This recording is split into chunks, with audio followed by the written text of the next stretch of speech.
नागपुर दरबार में रेसिडेंस का हस्तक्षेप, छत्तीसगढ़ में उसका प्रभाव।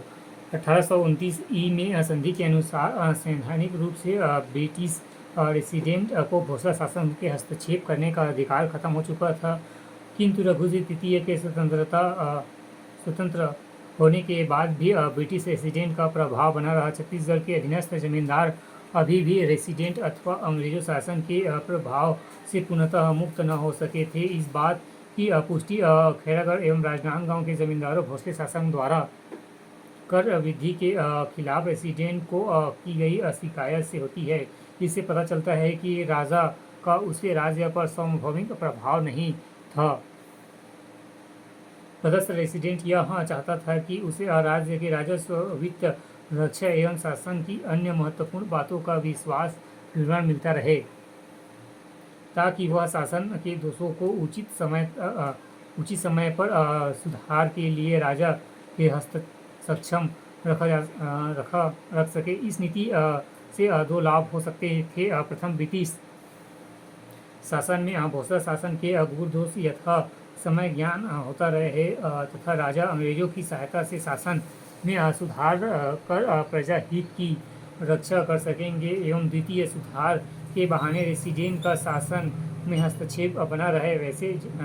वैसे समय समय पर रेसिडेंट क्षेत्र का दौरा कर रक्षा कर सके। एवं द्वितीय, सुधार के बहाने रेसिडेंट का शासन में हस्तक्षेप बना रहे। वैसे समय समय पर रेसिडेंट क्षेत्र का दौरा कर व्यवस्था संबंधी सुधार हेतु राजा से अनुरोध करता था, जिसमें छत्तीसगढ़ में अनेक महत्वपूर्ण सुधार रघुजी तृतीय के काल में अंग्रेजों के सहयोग से किए गए। कुछ महत्वपूर्ण सुधार निम्न थे।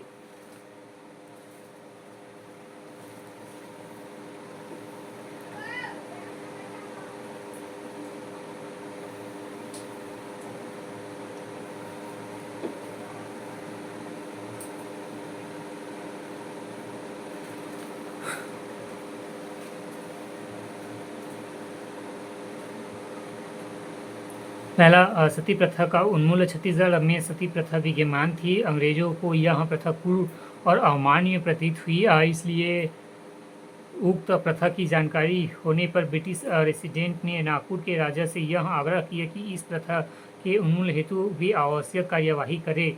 राजा ने इस प्रथा के उन्मूलन हेतु राज्य ने सितंबर 1831 में एक आदेश पारित किया। राजा के इस कार्य के लिए ब्रिटिश सरकार ने अपना आभार प्रकट किया। अंग्रेजों ने 4 सितंबर 1829 ई को 17वें नियम के द्वारा इस प्रथा के उन्मूलन हेतु बंगाल प्रेसिडेंट को पहले से ही आदेश पारित कर दिया था।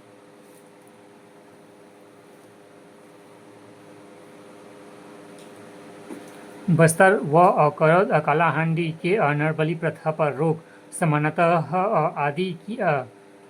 नरबली आदि की घटनाओं लुक छिप कर की जा रही थी। यज्ञ साहित्य में नरबली संबंधित उल्लेख अवश्य मिलते हैं, किंतु पुरातात्विक साक्ष्यों में इनका अभाव है। इस संबंध में एकमात्र उल्लेख चिरक नागवंश के राजा मधुराकांत देव का राजपुर ताम्रपत्र है। इसमें मणिकेश्वरी देवी, वर्तमान में दंतेश्वरी देवी के नियमित नरबली हेतु राजा ब्रह्मकोट